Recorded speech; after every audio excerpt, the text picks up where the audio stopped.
Hey everyone, my name is Andrew Warner. I'm the founder of Mixergy, where I do interviews with entrepreneurs about how they built their businesses. And some of you might think that I'm pretty tough on guests in the interviews, and I'm not so sure that's true, but I do want to make sure that we have an interview here that's actually useful, and I stay focused. What is actually tougher for me are the things that I have to say to guests before the interview starts. Like today's guest. He's a guy I've gotten to know. We got on a call, we started talking, and I really liked him, which is why I invited him to do an interview here. And then our team did a pre-interview with him, and I looked at the notes, and I said, oh no, I really like this guy. How do I tell him I don't want to talk about the company that was in the pre-interview, that he just spent about an hour talking to our producer about, the company that he's here to promote, the one that he's working on now? How do I tell him I don't want to talk about that? But I want to. I think I need to talk about a previous company. And so I said, you know what? Just speak your mind. Just say what you feel. And so I sent him a note and I said, William Moore, nobody cares about your current company because it hasn't launched yet. But you created a company and you sold it to Ross Perot, freaking Ross Perot. This is a billionaire. This is a guy who ran for president, shook up the country by getting 19% of the vote. This is a guy who, when his guys were held hostage in Iran, he found a way to go and get them out of frickin' Iran.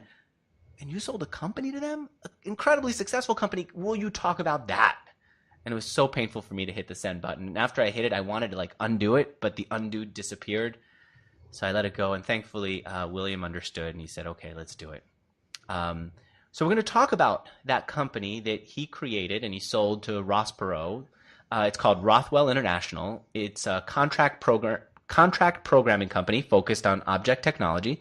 And of course, we're going to talk a little bit about the company that he's got now. It's called Alpha Dog Fast Trading. I'm going to give you the one-sentence description and then tell you why it's so significant. Alpha Dog Trading is an online educational game that teaches you to be a better trader by enabling you to practice by using real historical data. I mean, think about it, right? If you were to learn how to play the piano, nobody would give you a book and tell you how to do it. No one would show you videos. They'd say, sit down at a piano, I'm going to tell you what to do, and you can actually practice and do it badly until you figure out how to do it right, and we'll work together to get you there. And he says, why are we teaching people how to trade without giving them a similar experience, putting them down at the keyboard, letting them actually make real trading decisions so that they could develop their instincts? That's what Alpha Dog Fast Trading is. And we're going to talk a little bit about that, and we're going to talk about that company that he sold, all thanks to two great sponsors. The first will help you hire your next great developer, and I'm hiring a freaking CFO from them. It's called Toptal. I'll tell you more about them in a little bit. I use the word frickin' a lot, huh? And the second one will help you send out smart email marketing, the kind that addresses people properly based on what they really want. It's called Active Campaign. I'll tell you more about them later, too. William, good to have you on here. Thank you, sir. How did it come across? Now that we're being open with each other, when I sent that email to you, did it come across as like a jerky thing? What did you feel? I won't make it a multiple choice. Well, I'm pretty thick-skinned. It's I don't get offended easily, and obviously you're the expert at what your audience is going to be more interested in. So but the only part was your opening sentence was something like, nobody cares about you, or something like that. So it was like, wait a minute. And I think you remember my PS I sent my wife and my dog. They care about me. Yeah, that's the part where I also felt like maybe that's a little harsh, especially from someone who I'm courting to be a guest here. But you did. I'm looking at the notes here from the pre-interviewer. I'm looking at my notes that the team put together. This is amazing what you were able to do. And again, not to spend too much time on Ross Perot, but he was, when I was growing up, one of my heroes. This is a guy who used to sell for IBM, was incredibly sharp, built his own company, sold it. He bought your business. I asked you before we started about what it was like working with him, and you said, look, I had the situation. I believe that good engineers love to be trained. They need to be trained. And so I had this idea, and you took it to, what'd you do? It became an issue because several of the other executives thought, well, this is going to be taking too much time away from their work and all these things. I was trying to solve an attrition problem, right? So because they were losing an excessive number of people. You got to remember that's a time when technology was in high demand, and so good technology people could work anywhere they wanted. But nevertheless, about a 10% turnover is expected, and if you're having a 20% turnover, you're losing too many people. So I was trying to help solve that problem, and in my experience, a good education program internally is one way to keep technology people engaged. Good technology people like to increase their knowledge and their brain power more than they like money. So, but I was getting pushback from some of the other the vertical industry executives. So I went to Ross Perot, and I called him in the morning, and I got a call back 10 minutes later. And he says, "Well, Bill, come up to my office at 1 o'clock." I was there. We sat down. We discussed it for 45 minutes, and he goes, "Well, that's going to affect this guy, this guy, this guy, and this guy." And I go, "Yep." He picks up the phone and calls those guys, and of course they're in his office in about 10 minutes. And half an hour later, we have all the decisions made. He was an absolute joy as far as I was concerned to work with, because he was going to make decisions. Decisions happened when he was there. So no, he was great. I get being able to make decisions, but to be available on 10 minutes notice, or to be available for later in the day to meet with, how does he do that? What did you learn from him about how to be a better CEO, how to be a better manager, how to be a better entrepreneur? Well, the thing is, he didn't micromanage. You had to go to him, right? He wasn't going to go get involved in those issues unless somebody came to him. And you'd better never come to him with a problem without a solution. That would be, he made that very, very clear, right? That you did not come to him with a problem. I came to him I said, the problem is attrition. We're trying to fix that. Here's my solution. I'm getting pushback from some of the guys, so that was the issue. But I actually think, I know it sounds a little crazy, but I think a lot of these people are afraid to call him. I don't know, maybe it's because I was new, my company had just been acquired, and I had a 3-year contract that couldn't be broken. so I had no fear at all. I just picked up the phone and called him. Anytime I had an issue that wasn't moving forward, I called Ross Perot, and it went forward within hours. I see. I don't think he was that busy. I think he was in his office waiting for somebody to call and ask for help. Not so many people did, but I did. Yeah. Which is, that's one of the takeaways I'm already getting from this conversation, that I do tend to make myself so busy that when a crisis or an issue that can only be handled by me, that only I can make the decision on, comes up, I can't, because I'm so busy doing the little things that anyone else should be doing. And that's a real problem. And to be available like that is not to not work. It's to be even on notice, and just be available like that is the work. And I've got to keep remembering that. That's been a challenge for me, to be honest with you. Yeah. I think that the real message there is that if you can, it's better delegated, right? That way you can be there for the things that just can't be delegated, right?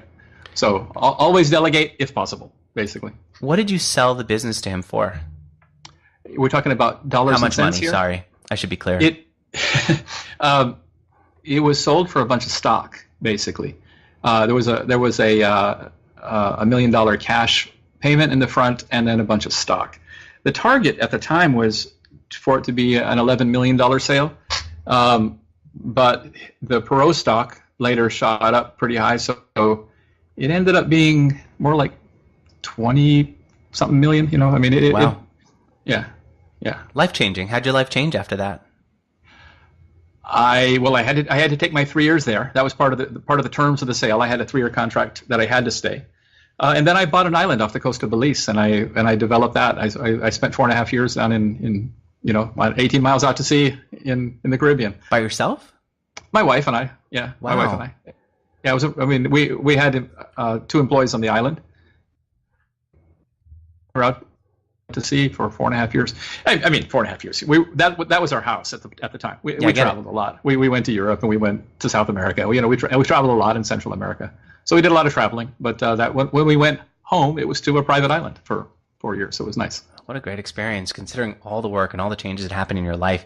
You're a guy who, you told our producer, look, when I was in grad school, I thought I'd be a scientist who was going to save the world. What kind of impact did you mean when you said save the world? Well, I'm going to, I guess, have to tell you how much of a nerd I really am, because I was pushed along in school rapidly. Okay. I finished my master's degree when I was 12. So I was when you were how old? 20. I was 20 when I finished my master's in physics. Wow. I was just in second year of college at that point. Yeah. But I had been shoved along, they made me skip a couple years as an elementary kid, and so I was in college at 16, and I went through it summers as well. But I finished an undergraduate degree and a master's degree in 4.5 years. So yeah, and I'm talking about being a real nerd. I played chess and I did all the nerd stuff. I do sleight of hand magic, just like on Big Bang Theory, right? I'm exactly like one of those nerds. It's cool to be a nerd nowadays. It wasn't cool back in those days. Did you feel bad about being a nerd? I can't say feeling bad's probably not the right word. It was like because I was so much younger than everybody else, because all the kids I was going to school with were at least 2 years older than me. I wasn't going to be able to compete in sports or do anything like that. You know what I'm saying? Because 2 years is a huge thing to give up, at that age. So if I was going to compete in things, it was going to be music or drama or like I said, sleight of hand or chess. I was the captain of the chess team. I'm still a very serious international chess player today. So I did all the nerd things. And so if you've put your head in that since you were in the 6th grade, right? By the time you're in college and in graduate school and everybody's telling you what laboratories you're going to work in and all this stuff, that's where your head is. So that's where my head was. My head was, I am going to go solve the unified field theory. That's what I'm going to do. I see. And somewhere along the line, all of that got disturbed by an entrepreneurial streak that appeared in that whole thing. And when I was actually doing my interviews with when I was finishing graduate school, with these various laboratories, I was being flown all over the U.S. to meet with these people. I saw myself as the owner of the laboratory, not as one of the guys sitting in the laboratory. Uh-huh. And it was just one of those deals. And it turned out that at the same time, this is 1978, ended 1978, so I started work in 79. But computers were just now taken off. Big computers were already there, but I'm talking about computers like exploding, where everybody was going to get into them. And so I ended up taking a job with Hewlett Packard rather than going to be a research scientist somewhere. I took a role that was with Hewlett Packard, which actually was going to be technical sales support, and then moving into a sales role. So completely different than my whole research scientist But role. You still weren't going to own Hewlett Packard. Was it the idea that if you learn from them, these guys have a storied entrepreneurial background with the whole HP garage and so on. Was it that you were going to learn from them and then go start your own? Well, let's take one step back into graduate school. Okay, when I found this entrepreneurial streak in myself, I was so far down the road with getting a master's degree in physics. I wasn't going to go back and get an MBA. Okay, at that point, and I was working my way through school. So it wasn't like I had a ton of money. I wasn't being supported by family or something. So I decided, I actually, again, being the nerd I am, I studied it. And what I came up with was, to make money, you either had to be the owner or you had to be the sales guy. Those are the two roles that made money. And it was too late to go study the MBA, but I didn't think it was too late to learn how to be a sales guy. So I started sitting in on all the sales courses I could take. I started selling insurance at night, to try, and being the nerd I am, I carried a notebook, and after every sales call, I would write down everything I did right, everything I did wrong. Whoa. And, what did you learn to try about to get sales better. from doing it like that? That's a tough thing to sell. You know what? Okay, the one-on-one sales, face-to-face human sales. It's much like I'm the Alpha Dog Fast Trading, where I tell you should practice. The fact is, if you actually go make a conscientious effort when you're selling, then you're going to get better. One thing, when I got to Hewlett Packard, okay, so I had already begun my thinking about sales, right? So I decided that to be the top sales guy, which is when I went to Hewlett Packard. So one thing I saw, though, was the poor guys, because I was in the scientific computing side, and in those days they separated them, right? They had scientific computers and business computers, and with my education, they put me in the scientific computing, obviously. But what I did see was very interesting to me, was that the poor guys that came right out of college that hadn't done what I did, which was to go take 18 months of the last part of my college career and study sales, okay? Study sales, work at it. They weren't going to get there at Hewlett Packard, and the reason is, the sales cycle at Hewlett Packard is a year long. When you're talking about a big sale to General Dynamics, right, of some huge amounts of computers, that's a 1 year sales cycle. How many sales cycles are you going to get to see, right? And with insurance, I could see 5 sales cycles a night. I could see from beginning to end the whole thing, right? So I was able to compress a lot more understanding and knowledge about sales by doing insurance sales at night than those poor guys at Hewlett Packard doing computer sales. I see. That's another huge takeaway. You're right. that if you really want to learn sales or frankly anything, you look for those quick cycles so you can keep learning, failing and improving, adjusting. And I also like to not have to wait another week to fix what I've done wrong. So for example, like that's right. When I taught Dale Carnegie the How to Win Friends and Influence People class. Oh yeah.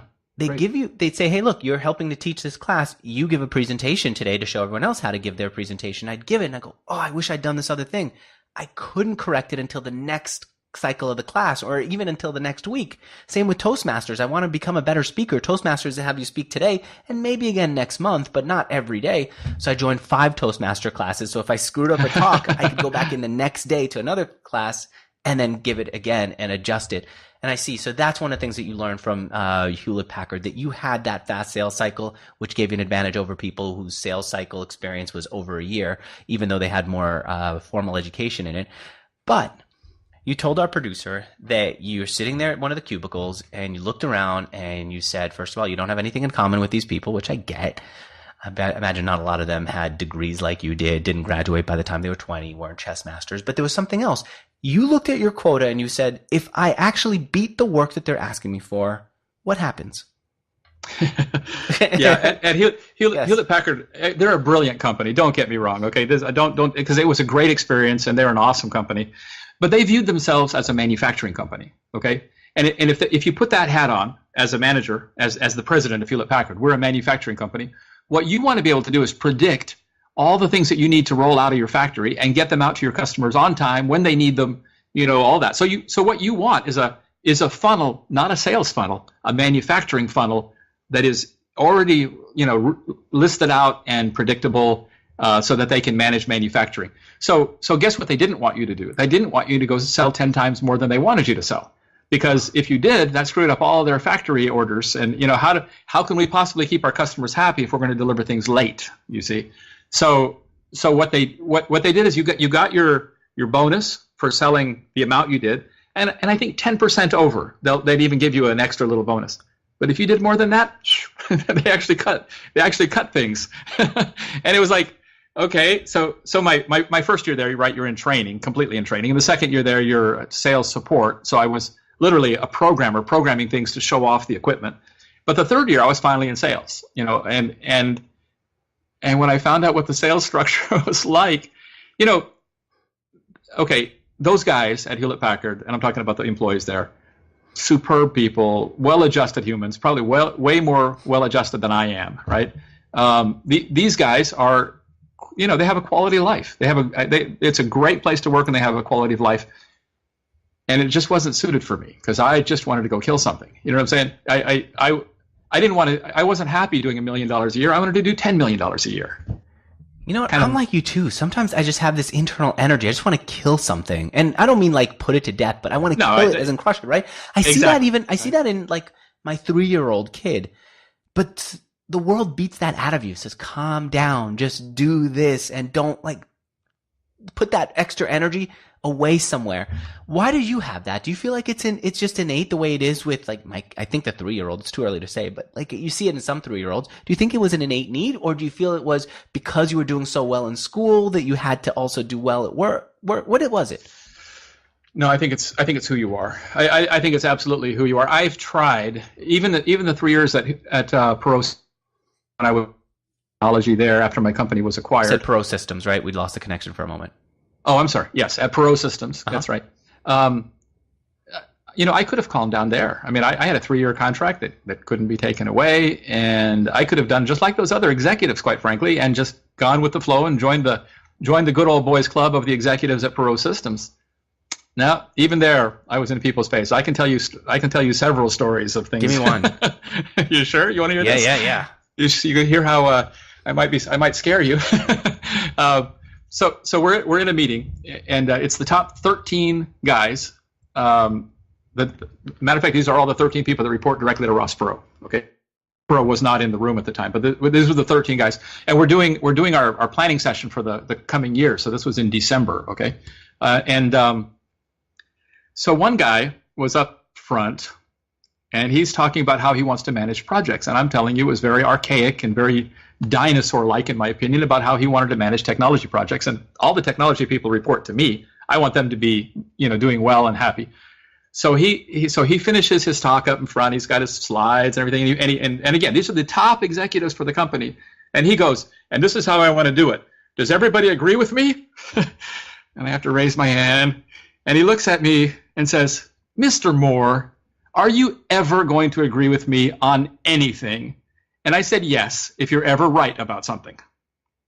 Right there in front of everyone. Do you feel that served you, that attitude? Well, it got me known. I don't know. I do think I would handle it differently today. I don't think I would have been that harsh on him. But he, I've never been one to back off from a little bit of a challenge. And you got to admit, he left himself wide open by saying, "Are you ever going to agree with me about anything?" So, yeah, certainly. Whenever you're right, it's not a problem. This was one of my challenges with teaching Dale Carnegie's program. They are very much, the whole company is how to win friends and influence people, how to take a tough situation like that and not be as abrasive as you are. Yeah. But I feel like in business, sometimes that openness is actually helpful to say, I clearly disagree, and here's why, instead of coming up with some niceties around it to soften the blow. And the fact that they don't acknowledge it is what makes the program a little bit tough for me. I don't think that that's the way we always have to be. We don't always have to pretend we're Steve Jobs and be as jerky as we read that he was. But I do think that there are times when that forthright openness is helpful, and I wish that they did a better job of incorporating that. I'm going to suggest, Andrew, that your observation there is because, like me, you've been running your own companies, small businesses, because that attitude serves you very well in a small company. Right? In a small company, if you have an issue with your business, you need to fix it now, right? You're a small company. You got to fix it. You see it and you fix it. I want someone to tell me it's wrong. Yeah, exactly. And you want it fixed. Whereas in a large company, I call it socializing the problem. When you see a problem in a big company, you have to go sit with the guys that it's going to affect if you change this and talk to these people and talk. It takes 3 months before you can even begin to fix a problem at a company like Perot Systems, unless you go to Ross Perot directly. But that's not the style of an entrepreneur, of a small businessman, and I don't believe that really socializing a problem thing works in a small business. And you and I both have been have been entrepreneurs and running small companies, and I do believe in being straightforward as well. I want to know both, because we also have seen people who are so straightforward that you can see that they close people off to their point of view because they're intentionally aggressive. I want to know a little bit about both, and I feel like that's where they didn't do such a good job. But otherwise, I freaking love going through that program. I love teaching it. Teaching it is a good way to reinforce it. Let me take a moment to talk about Active Campaign, my sponsor, and that actually ties in with what we're doing with sales. And I want to come back in and see this thing that changed your life, this one new piece of technology, one new way of looking at the world that changed everything. But first, have you heard of Active Campaign, or am I about to blow your mind? Blow my mind. Blow your mind. Yeah, this is like I'm setting myself up for something here. Here's the deal. You know what I used to do with email is send the same thing to everybody over and over again. Here's what I'm doing today. You and I connected on our last call because of chatbots. I'm teaching chatbots. I'm selling a program for chatbots. I'm selling a done-for-you service for chatbots. And I'm still figuring it out. And so what I've done is when someone joins my mailing list, I bucket them. So we have a bucket of people who started joining the mailing list 2 weeks ago who today at 2 p.m. Pacific will no longer, that'll be the last time that someone can join this bucket. And those people go through a sequence of emails that will come out and go only to them, not to anyone else, that will actually be affected by what they do. So if they buy, I'm not going to say, hey, you should be buying, I'll give you a 10% discount. Or if they buy this one thing, if they buy a service that teaches them how to build a chatbot, I'm not going to come back and say, hey, do you also want to hire us to build a chatbot for you? Instead, I'm going to shift to giving them what they paid for, and the emails will reflect that. That's the way that smart email marketing needs to work. It needs to allow us to bucket people, to experiment with the way we say things, to figure out what works best, to customize the messages we send to people based on what they've done in our emails and what they've done on our website. As I said, if someone says, hey, hands up, I don't want to hear any more about chatbots, we should have a way to have them signal that to us so they don't mark us off as spam. We should have a way for them to say no more chatbots, but I do care about this other stuff that Andrew has to tell me about.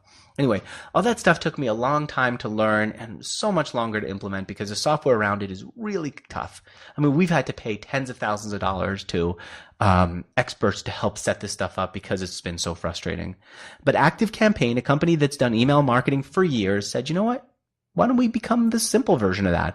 And they created software that does all the things that I just talked about, but makes it so simple that the CEO could do it himself. Makes it so simple that if she, the CEO, is ready to pass it on to someone else, she can easily say, here's how I've structured it. Now you take it over, and not have one of these situations where the CEO now has to do it forever. Not have one of these situations where the CEO can only pass it on to a professional person who can handle it.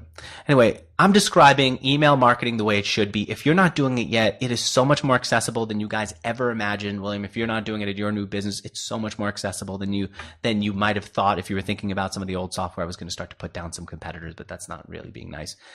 So instead, I'm going to tell you guys, go check out this one URL. You'll see it's not as expensive as you thought. It's not as complicated as you thought. You can set up email that's intelligent, that allows you to grow your business.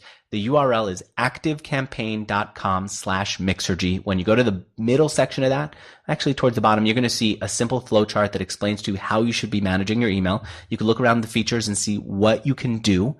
And if you decide to sign up, they're going to let you try it for free. They're going to give you your second month free after you start paying. They're going to give you 2 free coaching calls with their platform consultants, which means that they're going to help you think through how to use it on one phone call. Then you go and implement.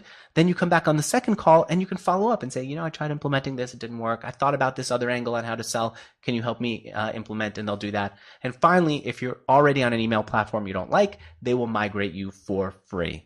So if you're starting out or if you hate your email marketing, I want you to go check out activecampaign.com/Mixergy. That's activecampaign.com/Mixergy. I'm grateful to them for sponsoring. As a salesperson, I went a little bit long.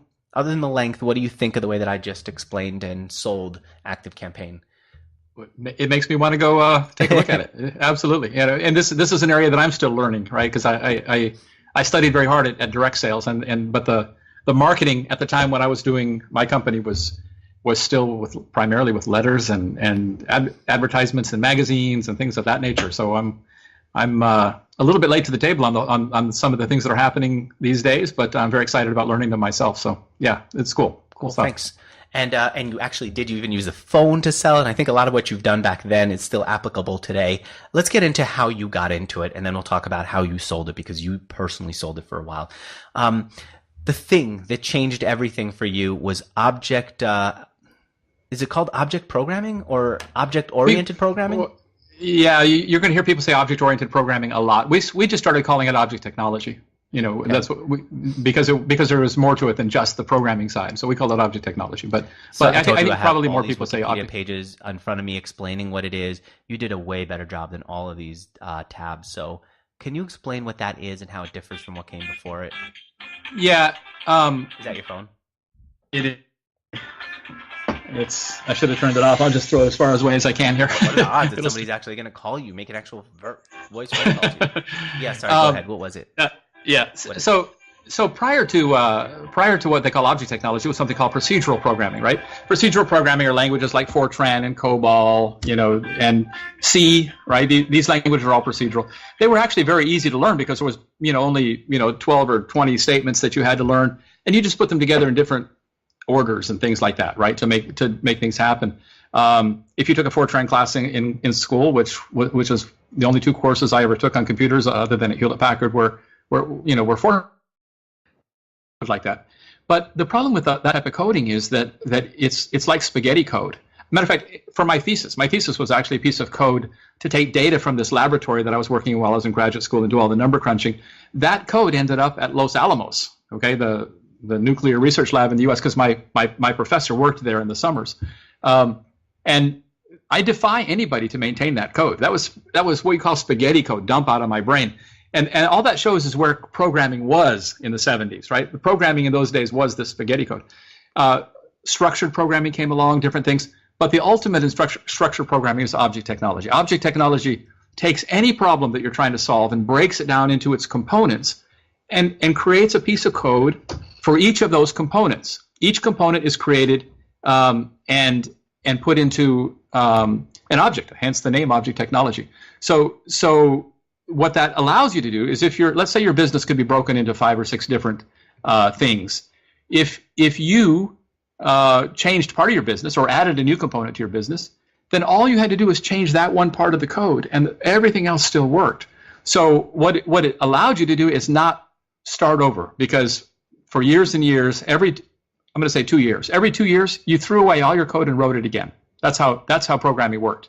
And nowadays with object technology, your code is actually equity for you. In those days, your programming was a cost. I mean, it was a pure overhead cost.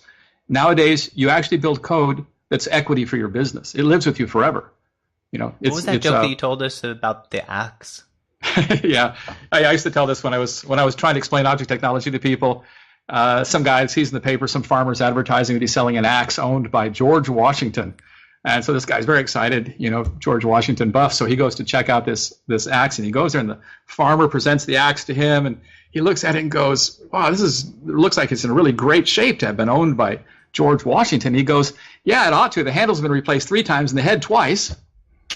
So, the fact is the axe never stopped being a functional part of life. You know what I'm saying? Even though the parts got replaced. And that's the same thing with object technology, is that you're breaking your business problems into components called objects, and you fix or replace each component as is required, but the body of code continues to function, continues to work all the time. All of this stuff came out of the Palo Alto Research Center. The same place where Bill Gates and Steve Jobs walked through and got the ideas to start their businesses. Unfortunately, I didn't take as big of an idea from them. I took the coding part of it. It was big enough for you to say, I'm putting my stake in the ground. I'm going to start my company. You start your business. It's just you and a telephone, right? Well, let's hold on a second. I actually, after 3 years at Hewlett-Packard, I left Hewlett-Packard and started doing programming on my own. Okay, me and a telephone. That's right. Me in an office and a telephone. But I wasn't doing object technology yet. I was following that project because it wasn't until 1986 that the computing power on your desktop became strong enough to run object code, because it takes a bigger computer to run objects. So everybody who was following these things, let's say nerds like myself, knew that this was the way programming would be done in the future. Everybody knew that, but they didn't know when the computing power was going to be big enough to do that. So all we were doing was watching for when the desktop computer got strong enough. That was in 1986. So I shifted from doing the type of programming I was doing, which was procedural programming, to object technology. At the time, I had 15 employees. Okay, already. My company, I started by 1986. I had about 15 employees, and we were doing procedural coding for oil companies in Houston. Okay, how did you get those customers? Well, I lived in Houston at the time, and they were the logical people. I just practiced my sales skills and went and called on them. What was your technique for selling to them? Well, interestingly, there wasn't so much competition in those days, right, as there is today. But all I would do is I would always call and ask for in the computer department. We just lost you for a sec. You call and ask for who? Like an admin, a secretary or an admin in the computer department. And then I would ask them, I would put on my, poor me thing. Look, I really don't know anybody over here. Would you please, could you possibly help me? I would like to speak to somebody who manages projects. And, oh yes, absolutely. So then now you're speaking to a project manager in the computer side. So, think about it. Nobody's calling on them, right? There are several layers. They're not a business-facing person. They're an internal guy. They'll tell you everything about all their projects, what their needs are, and all this stuff. So I would find out what all their needs were, and then I would ask them, okay, if I've got some programmers that can help you with that, for having them, do that. And if it was a purchasing group or something, then of course you're going there. But now you're going there with an internal guy backing you up and saying, yeah, hey, these guys can help us. They would just tell you what they needed, even though they didn't know you. They didn't hang out with you. They didn't play golf with you. I don't know if you ever did any door-to-door sales. So back when I was learning to sell, and I was selling insurance at night, right? So you'd walk up to this door. Now they've already set an appointment with you, but you'd walk up to a door, and there's a plaque hanging there saying, I shoot every third salesman, and the first 2 just left, or something. Yeah. Of course, this is Texas, and they have guns here. They're scary. But you know what you find when nobody else has in other words, it's virgin territory. Everybody else looks at that sign and runs, and so you're actually getting to talk to somebody who hasn't just been overwhelmed with sales stuff. See, if you're talking to a purchasing agent at one of those big companies, that guy's constantly talking to sales guys, constantly, and he's, yeah, right. You get to talk to a project manager, that guy's not overwhelmed. He's not having a lot of people talk to him, right? So or her. So they're much easier to talk to. Much easier. You're coming in as a learner. I'm new here. I'm trying to understand how this works. How do you guys do things? Right. Yeah. Here's our skills. Selling. No, exactly. Here's the skills we have. I want to know if there's any way that we can be helping you. Why don't you tell me what you guys do?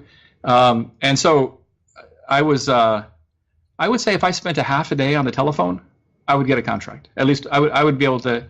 I could add 2 people a day if we had the resources to do it, right? Because obviously you need people too, right? So there's an aspect of that business that's recruiting as well as sales. But in any case, it was really not that hard to. It was work. Don't get me wrong, and a lot of people aren't comfortable making those calls, right? A lot of people aren't going to get past the secretary. A lot of people aren't going to get to the project manager.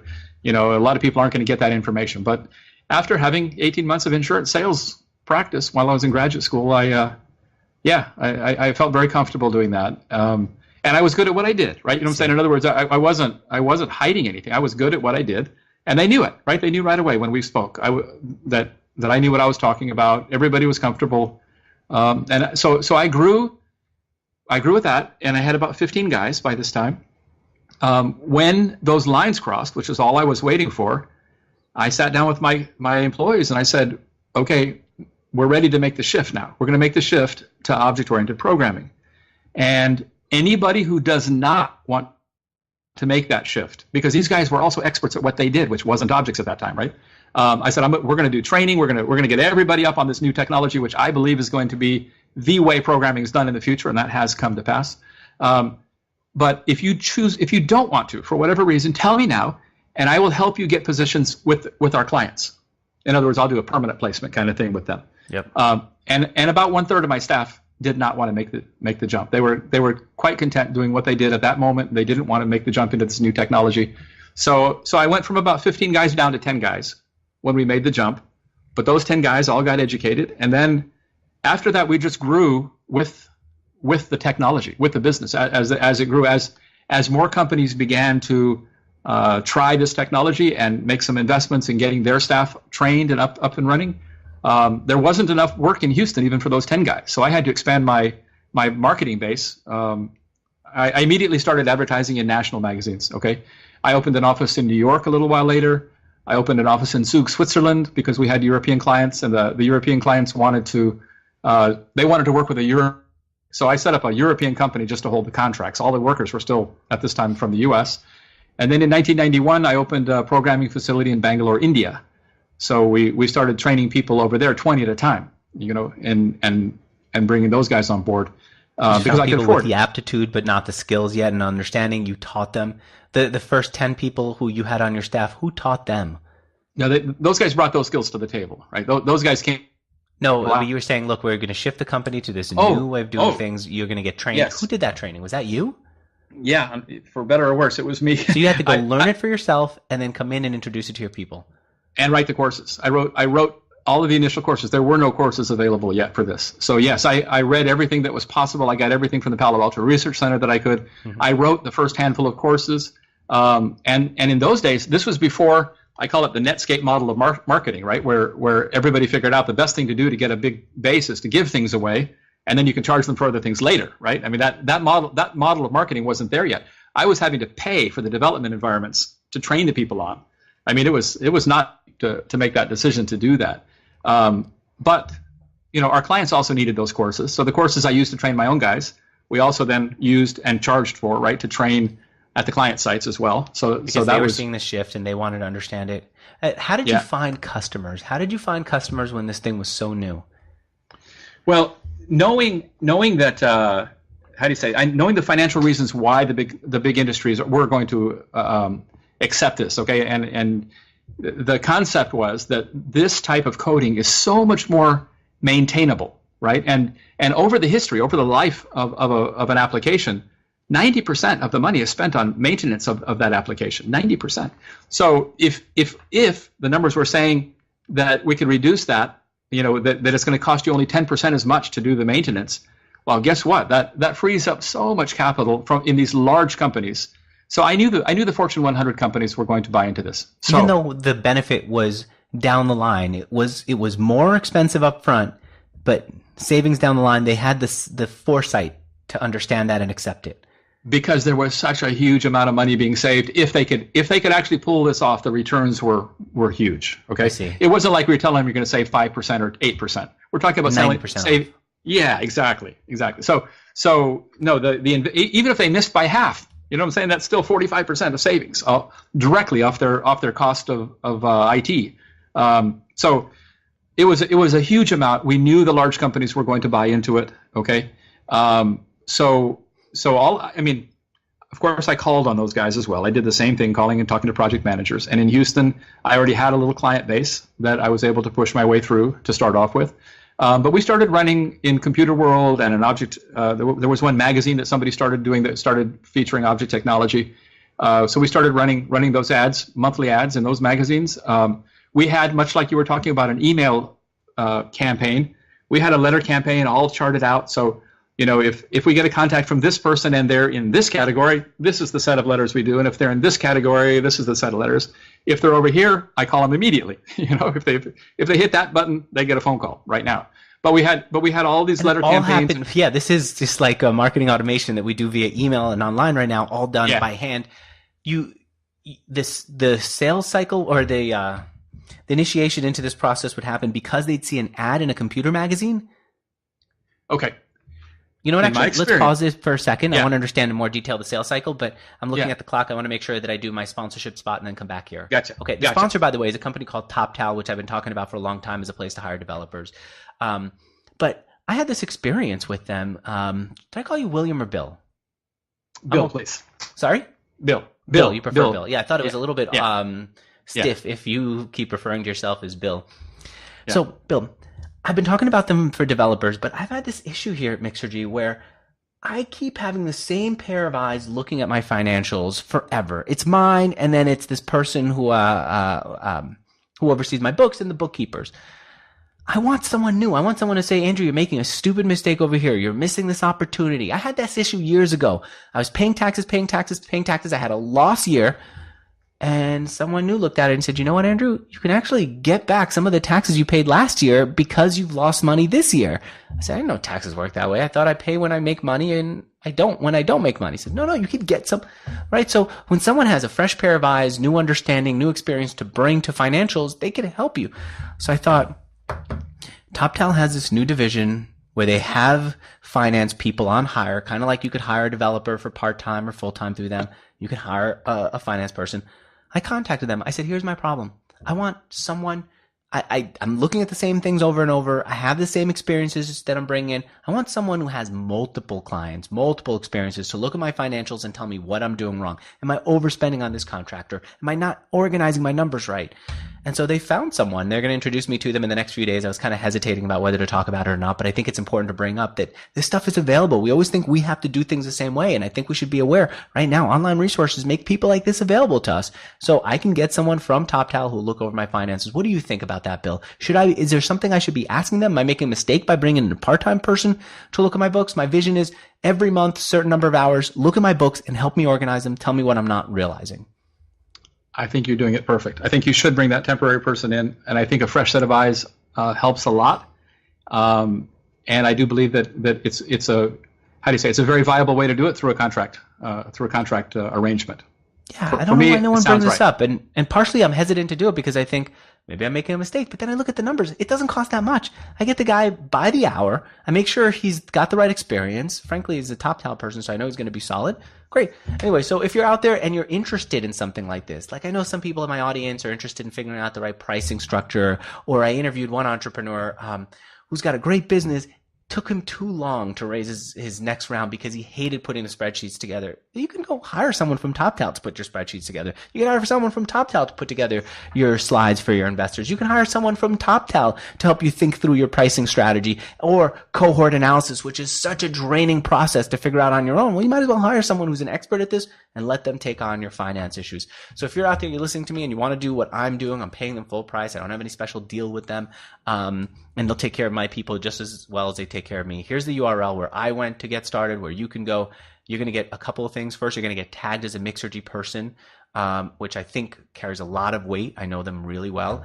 And second, you're going to get 80 hours of Toptal developer credit when you pay for your first 80 hours. And that's in addition to a no-risk trial period of up to 2 weeks. So if this guy works with me 2 weeks, I look at the work he gives me and I'm not happy, no risk. I say, guys, this guy sucks. Give me my money back. All right. So the URL is toptal.com/Mixergy. Top is in top of your head. Tal is in talent.com/Mixergy. I'm grateful to them for sponsoring too. Okay. That one went a little bit over too. This is my problem actually, that if I have sponsors I have a hard time cutting back. All right. But let's go back into the sales process. You were starting to tell me about the ad and what was the process? Well, I was going to say that what I found was the ads got me some notoriety. We also started a users group for object technology. We called it HOOPLA, the Houston Object-Oriented Programming Languages Association. It became the model for almost every city in the U.S. They all came and asked for the bylaws and things because we were the first. We were the first one to create it. Because we were the first, every speaker in the object technology industry wanted to come down and talk with us. So I got to be, best friends, or at least first name basis with almost every player in the business because I was sponsoring talks, right? I could put an audience together and people would come and talk in front of these people. But the thing that I found was people bought. All the marketing was good, but people bought once somebody else referred them. That's when they actually bought my services. They bought my services when the guy at Chevron bought my services when he talked to his buddy at Texaco, and the guy goes, "Yeah, you should use these guys." And that's when they buy. Okay, and they go and they'll go, "Oh yeah, I've heard of them." Right? They'll say, "I've heard of them," because they've seen the magazines, they've seen all this stuff. So yeah, you've tilled the field, so to speak, but they didn't grow plants until somebody else said, "Yeah, these guys are good." Right? I mean, so were you doing anything to encourage that?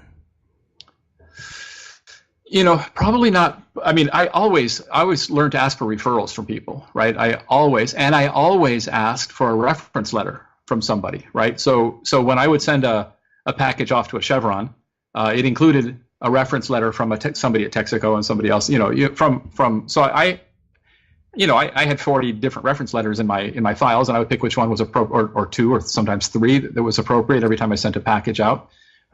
So we were encouraging it at a certain level. I actually think the mail and phone campaign, right? As I told you, we had different paths, right? And people come down different paths depending on where they were in their process. If something was hot or if it was coming up in a year. I was speaking at something. I was actually out at a Sun Microsystems convention. I was speaking there, and afterwards somebody came up to me, and he was introducing somebody who I'd never met. And by the way, I didn't know him either. This guy comes up to me and acts like he knows me. It turns out he's one of the people in my mail campaign, right? So he's gotten letters from us and he's gotten some phone calls and some things, but he's coming up introducing a person who doesn't have anything to do with us. And he introduces us and he says, "Oh yes, this is my object technology consultant." And I had never worked with him before, but I thought it was great that he viewed himself to the point where I was his consultant, even though he hadn't actually paid us any money yet. Because he's learning so much from the material you're sending them. Yeah, exactly. And the process that we had done, that he was that attached to us. If and when he was going to spend money, it was going to be with me, And when he was introducing other people, as if I am his consultant, So I thought that was a cool moment, I had to stop think about that one for a minute, but yeah, it was working out. And it was a smaller industry then because companies were coming on board with object technology. It wasn't he was doing it like they should be now. If you're not doing object technology today, you're not doing it right, But in those days, it was all new. One of the challenges you had was the difference between when you got paid and when you had to pay your team. Can you talk about that and how you dealt with it? What happened? Yeah, that was, as far as running a business, the single biggest issue was cash flow, because when you're dealing with Fortune 100 companies, they don't pay you up front. Okay, they pay. By the way, you're never in danger of not getting paid. That's the good news, right? It's not like they're going to go out of business and not pay you, but you're going to invoice them in 30 days, and then you're going to be on a net 30 payment from them. So you're out at least days before you get your first check. And in the meantime, you've hired a new employee, and you've had to train them, and you had to pay their salaries. And you know what I'm saying? So yeah. So let's say there's a month of training before they start on the job, and then there's 2 months of them starting on the job before you get a check. You're out a minimum of 3 months of salaries, and U.S. programmers are not that cheap, right? So yeah. Every time we hired somebody, okay, it was a different time. Let's say I was out 15,000 before I got my first check in. If I'm trying to hire one guy a week, guess what? That's $180,000. You know what I'm saying? I mean, the cash flow, we were so upside down in cash because our growth was so good. On paper we looked wonderful. Because all of our paper was from Fortune 100 companies. They all owed us money, but I had no cash. I mean, I couldn't afford to take the toll road. You know what I'm saying? I didn't have quarters in my pocket, much less money. On paper, we were doing great, but with cash flow, it was really, really seriously tough. So how do you deal with that? Well, the first thing I did, of course, was go to a bank and try to get a line of credit at the bank. Manufacturing companies do that all the time, right? Because the thing is, they have the goods, if you will, as collateral. Mm-hmm. If you go import companies, right? If you go import a container of products from China, you can get money advanced against that, because the goods themselves can be the collateral, right, in case there's an issue. It's a little different when your company's a services firm, right? But I was trying to maintain that they should do it because my paper was from Fortune 100 companies, right? My clients were J.P. Morgan and Texaco and people, right? The funniest one was when I first had to do it. I either had to stop growing or I had to have some cash. I went to a bank. This was in Dallas, Texas, and I walked in the bank, and I'm prepared, like, to the nth degree, right? I'm prepared for this long sales pitch to convince this banker to do this. So I sit down with the guy out in the office, and we fill out some forms, and we discuss it a little bit. He kind of nods his head. He's got my business plan in front of him, and he says, "Let me go show this to the president of the bank." And so I see him walk into an office, and it's all glass. I can see them in there, but I'm not meeting with him. And then I see them stand up, and I see them both looking out at me through the window and stuff. And then the guy that I had been talking to comes back out and says, "It's all approved. It's done. It was improved. It was like 20 minutes. Wow. It was all approved." Well, that's what I said. I didn't find out why for 6 months. Okay, I walked out of there in shock. Hey, in sales, if you get what you wanted, you better stop talking, right? So I closed up my desk, said thank you very much, and I left. But I walked out of there, marveling at what happened. I found out 6 months later what happened. When I was in school, one of the things that I did to help put myself through school was I was playing guitar and singing with my brother, actually, in nightclubs and restaurants. So I was in Commerce, Texas. Okay, there's a Texas A&M campus there, and it turns out we were playing in some little college kid dive place, hamburger joint, beer drinking place, and I guess we were a lot of fun or whatever. People liked listening to us.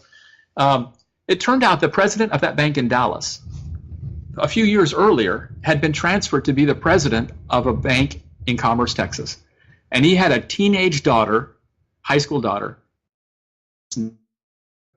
leaving the big city of Dallas to come to this small podunk town of Commerce, Texas, which is only an hour from Dallas, but still, it's a small town.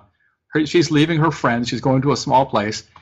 And he had brought her to this place where we were playing, and she had so much fun at this place that it changed his life, because his daughter was all of a sudden okay with living in Commerce, Texas, because of the night of hanging out at this, this kind of loud music, beer drinking, loud, joint that we were playing in. Chance experience is what endeared you to him because of how you changed the way his daughter felt. He remembered your face, and that's why they were pointing at you, and he said yes after that. Hey, man, my face, and he looked on this, and when he went and looked, yeah, this guy helped me out once. That was it. How do companies like yours solve it otherwise? Because you're right. There is no single product that you can point to and say, look, there's a bucket of them over there, or there's a whole warehouse of them. If I don't pay, take it. There isn't anything like that.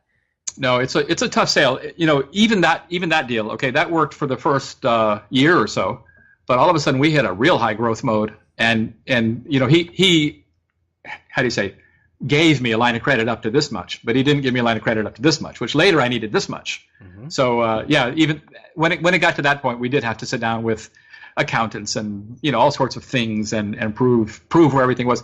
By the way, I was going to mention when you were talking about your third party financial person looking at your books, you actually should have them write a report with their third party name on it, because that carries a lot more weight when you're going to a bank than an internal report, right? So you can say, yes, here's a person who's been auditing our books monthly and helping us out, and this is their report. It carries more weight.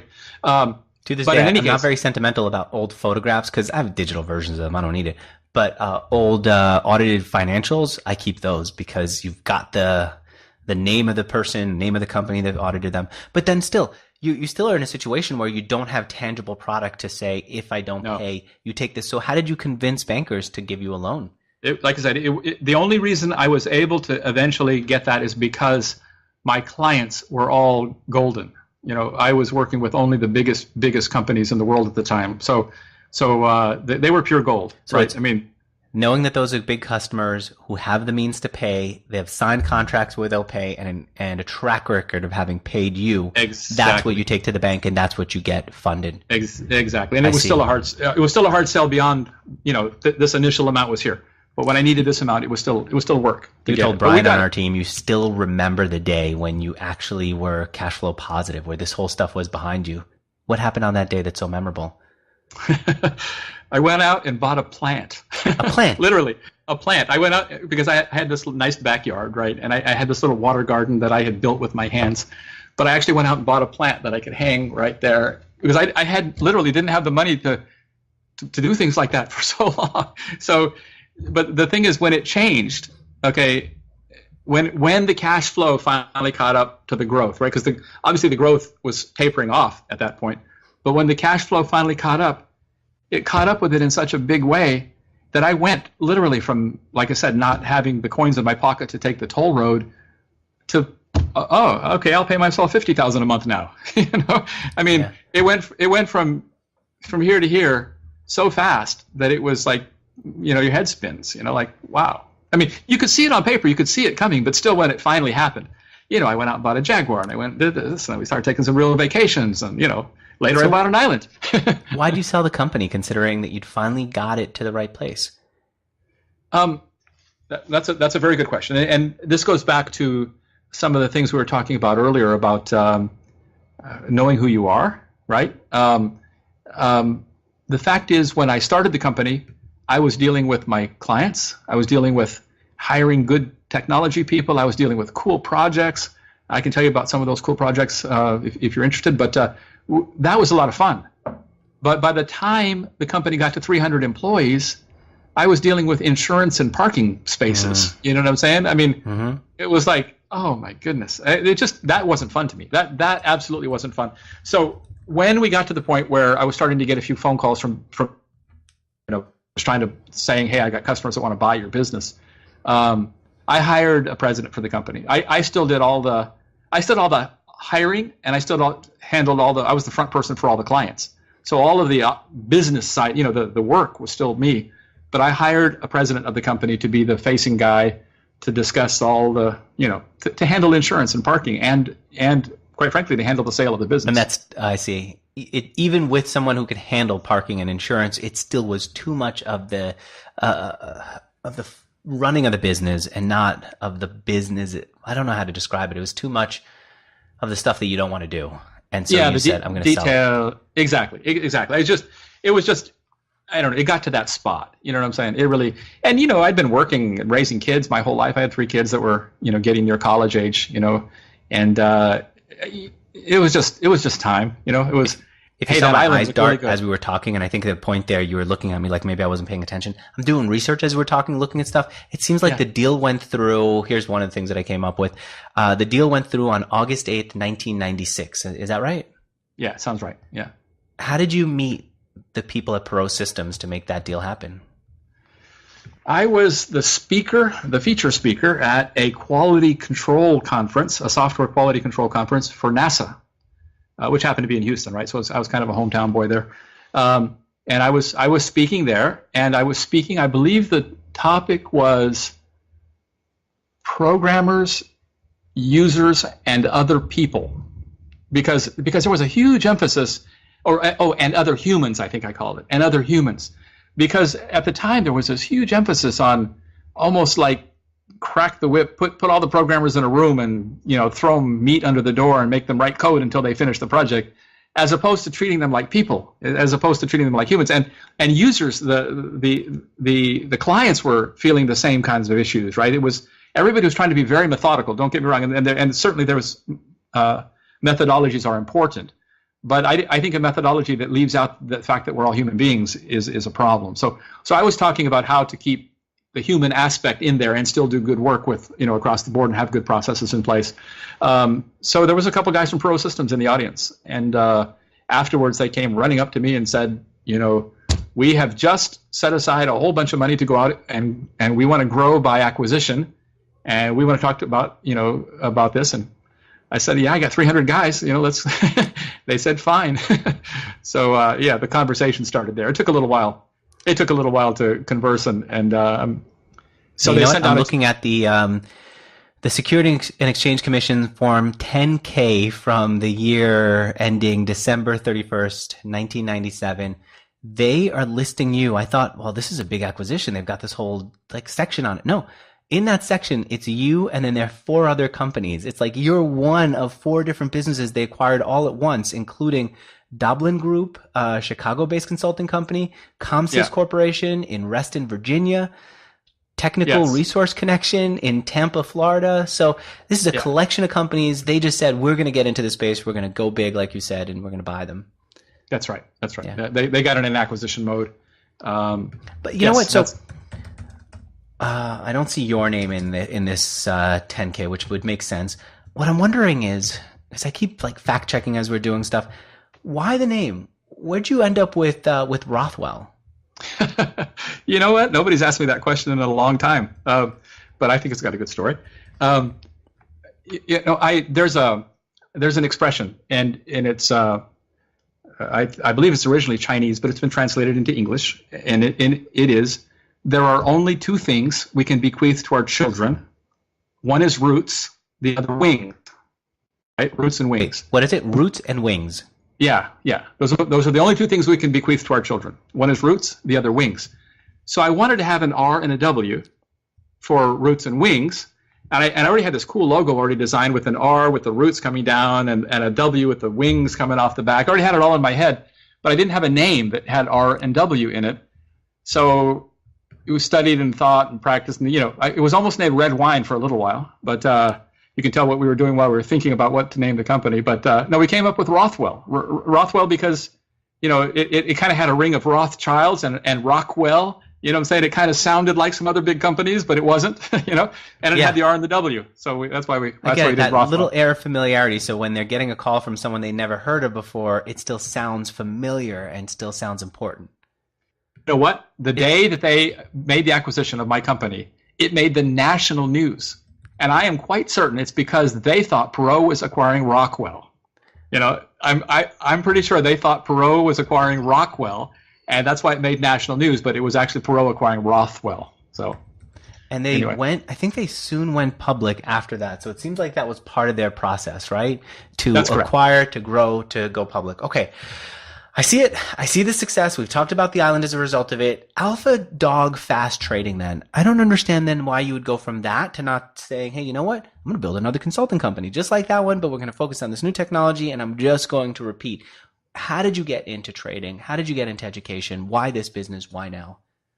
Well, after sorry, I've never had an issue where my assistant would call me up and say, Andrew, it's urgent. You got to go? No, I'm going to keep this going, but we're going to keep it in the interview and see what's so urgent. Okay. Oh, my goodness. She's never said urgent call. First of all, the phone. Hey, I'm still in the interview recording. Is everything okay?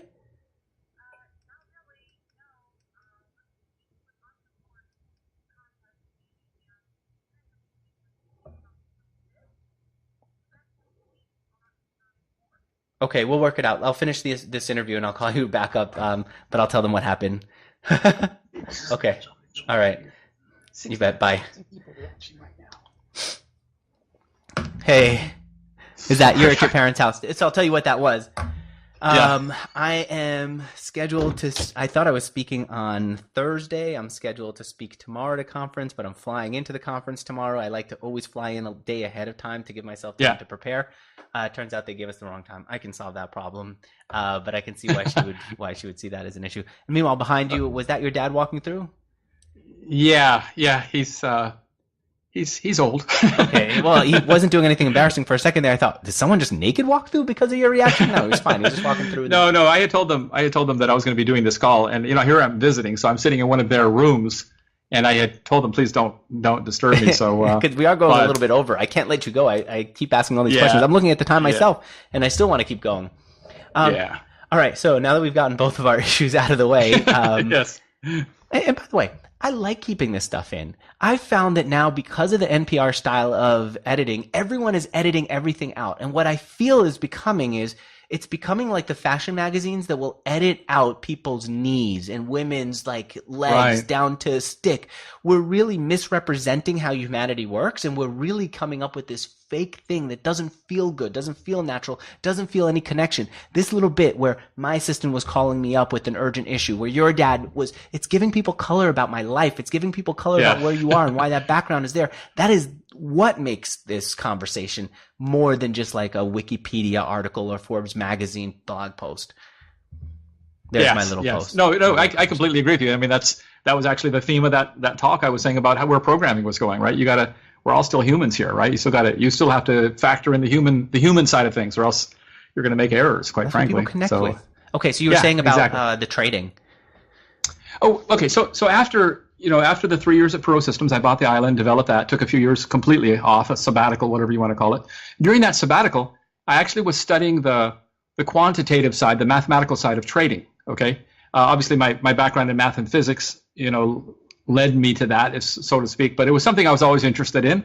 And again, being a nerd, even though I was on a private island, that's why I sat and read math books and studied quantitative finance. So when I decided to get back to work, I had been traveling a lot in Central America at the time, and knew that Panama was a great place to be. So I set up a small business in Panama.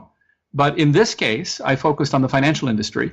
And I didn't want to grow, hundreds of employees, like the last one, only because if you have 10 employees, you have 20 headaches, because they're all married to a headache as well, right? I mean, because you have to deal with all the people. Yeah, it's people, it's not software. Yeah, exactly. So I wanted to have a smaller company, which means I wanted to have some software, some things that could make money without having so many people involved. So we started developing things. Bloomberg carries about 4 applications that I've developed. They're distributed through the Bloomberg world. We built some other things that we were leasing software to people. The whole financial industry changed in 2008, 2009, when the whole crash came. It hasn't been as much fun since then. But I already had all this intellectual property, and I had these ideas. Being a nerd, I had these ideas about how people learn, right? And how people think, and I decided that the whole thing with trading, you could actually improve how you think if you studied trading methodically, right? That your ability to make decisions in, I'm going to call them risk scenarios, right? In places where you have to put some money down, even if it's buying a car, whatever it is, any place you're going to have to put money down, you become a better decision maker if you're a good trader. A trader will do better in those scenarios than other people. So I decided to figure out a way to make a system that people could actually try to. I call it a trader's intuition, but I think it's a potentially life-changing thing for a lot of people. I think if you can improve your ability to make decisions when you have to take a risk in this world, and buying a house or buying a car or investing is all risk. Then I've helped you. Then I've helped you. If I can improve your thinking with that, I've helped you do that. Helped you do something. So kind of the way that Ross Perot was able to make a decision and give you a response within minutes in that meeting. That's the way that you want to help us think. That's right. I want people to look at these scenarios, and because they've practiced them and done them, to make those decisions immediately. So it's working right now. I'm on Facebook at an app called Alpha Dog Fast Trading, right? Yeah. Push play game, and you get to play it right now. That's what, if someone heard the music in the background, that's me firing up the tab that had that in it. I hit mute on the tab. Good. How long have you been running this business? Oh, it's not even launched yet. I started developing the ideas more than 2 years ago, but I still do contracts for people, right? I still go out and do work. As a matter of fact, I just finished a 10-month contract in Chicago. So unfortunately, the game is a sideline thing, or has been a sideline thing. So it suffers when I'm out building applications for other people. And so it's taken us a little longer to get it out the door than in other words, it wasn't linear. There's actually been some really good news in that, though, because some of the things like chatbots, for instance, have come along since I started the whole idea. And I think chatbots are a great marriage for this tool to help people keep people engaged, right? So when people play something like this, they need feedback. They need information coming back to them. The game has a lot right there in front of you, but the chatbot now has courses and has and you've got a chatbot up and running that does this. Yeah, and I just had the first one. The first course is now is bilingual. It's now in Spanish as well. Where do we get that chatbot? You can get to it from the game, but if you can get to it from the page there too, it's called the AlphaBot. It's on the page. I think it's on the same right page side of the page. I'm going to say hi to the bot. Yeah. The bot. If I understand this right, I'm actually looking at live trade, like a live stock, even though oh wait, there's a sticker symbol, SPY. Yeah. And I get to decide in real time whether I should buy or sell, but I'm also seeing in real time how the stock would have done, right? Okay, everything in here is historical data. It's not You're not making it up. No. Yeah, this is so it's basically picked a point in time, sometime in the last 5 years, and it shows you 2 months of data, and then you get the next month is going to be coming at you, during the game, and you have to buy and sell during the game. You get to put what's called support and resistance lines on the screen. If you look down in the lower right, there are some little buttons down there that say you add those. There's a whole process around this that forces you to think, right? It forces you to think about the trades, and then you buy and sell. Basically, I forget, what is this kind of trading called, where you're buying and selling based on the price versus based on the fundamentals of the company? Well, people are going to call it technical trading, but even in technical trading, there's a lot of different categories. We call this price action trading. Price action, because the thing is, I want you to understand that chart. I want you to look at that chart enough times in the next 3 months that anytime you look at a chart in the future, you will have seen a pattern similar to that. I mean, that's what makes a chess player. How could a chess player look at a position and tell you a good move within seconds? It's because they've seen those patterns, they've seen those positions so many times, right? Yeah. And that's what I want to burn into your brain with this trading. I want you to look at those price charts so much and see the results and feel the pain or the victory, right? Based on that. So that when you're there, I think that's my dog knocking at the door now. I'm speaking of humans. So basically that is your dog trying to come in. It is my dog trying to come in. She's a big dog too. All right, I get how this works, and I think really the more explanation we give, the more complicated it'll seem. But in reality, as soon as you fire up this page, it automatically, I think I got 50 coins. I could automatically go in and trade. I see that my account right now is at $24,957. And as I buy and sell intelligently, that amount will go up and down. Yeah, it is. It's going up and down. And I kind of get a feel for it, but just when I think I know it, it turns out that I'm a little wrong. But well, that's the idea is we're seeing a chart in real time. I get to buy and sell based on where that chart is going. Anyone who wants to try it can try it right now for free. It fully is working. The URL, if you want to just do this in your spare time, should have given this up maybe at the beginning of the interview, because it's the kind of thing that you can do while you're in a conversation or listening to a podcast. Yeah, but guess what, guys? You can have other podcasts, other conversations to get involved with. And here's something that you're going to want to try. Check out alphadogfasttrading.com, alphadogfasttrading.com, and you can just hit the login with Facebook and start playing right away. All right. How did this interview go for you? Awesome. Very cool. For me too. Thanks. Good. I'm glad to hear that. All right. Thank you for doing this. And thank you. I want to thank my two sponsors. The first is a company that have used for developers. I've used for designer. Actually, developer, designer. And now for a finance person, it's called Toptal. Top is on top of your head. Tal is in talent. If you want to hire the best of the best, go check them out at Toptal. Toptal.com/Mixergy. And finally, if you want to do marketing automation right in a way that you can pass on to someone on your team, know they can manage it, know you can actually use all the features, go check out activecampaign.com/Mixergy. Bill, thanks so much for being here. Thank you, sir. Thank you, Andrew. Thank you all. Bye, everyone.